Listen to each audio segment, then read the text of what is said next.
The election of Donald Trump sent shockwaves through the United States. Many citizens against the Trump campaign didn't know how to react to his White House victory, including NBA players. Yeah, it is what it is. He's the president, so I mean, he's gonna do what he does.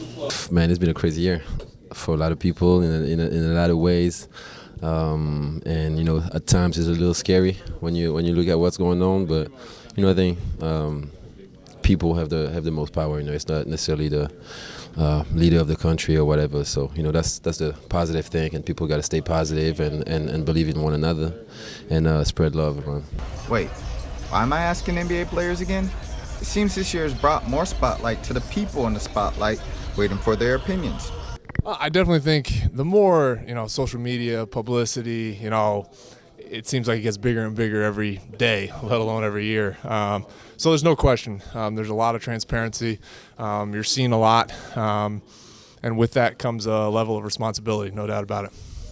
And while, yes, in 2016, while all athletes are getting used to being asked about social issues and political circumstances, let's have a sit down and actually examine if black athletes are actually questioned more on these topics.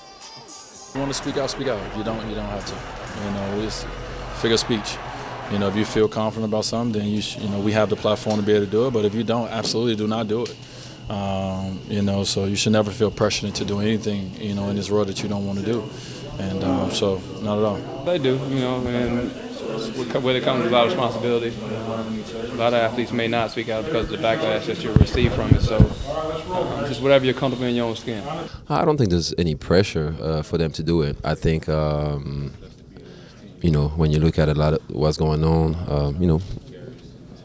a slogan like Black Lives Matter, it's one that I believe in, especially in the United States. When you look at the history, when you look at what's been going on in the last few years, it's still very relevant. And I think it's good for athletes to speak up if they feel the need to do it. So.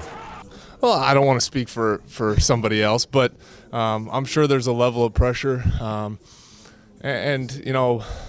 There's so many people that say, we should be role models, we shouldn't be role models. People have different opinions on that. As athletes, as quote unquote famous people that people know, and I take it for myself personally in that know that, everybody else is looking at me, whether or not I want to be a role model or not. And I think all the athletes in this locker room, all my teammates would say the same thing. And, like I said, if you can treat every individual as you treat your family, as you treat, your closest friends, we'll be in a position where we're in a better world, we're in a better country, and that's how I look at it. Now, every public figure hasn't opened up about their personal beliefs outside of their careers.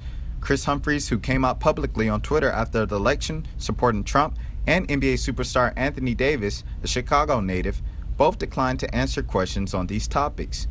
But for the people that have, along with the people that declined, these questions will continue to come their way after every major event that occurs in the country, whether they like it or not.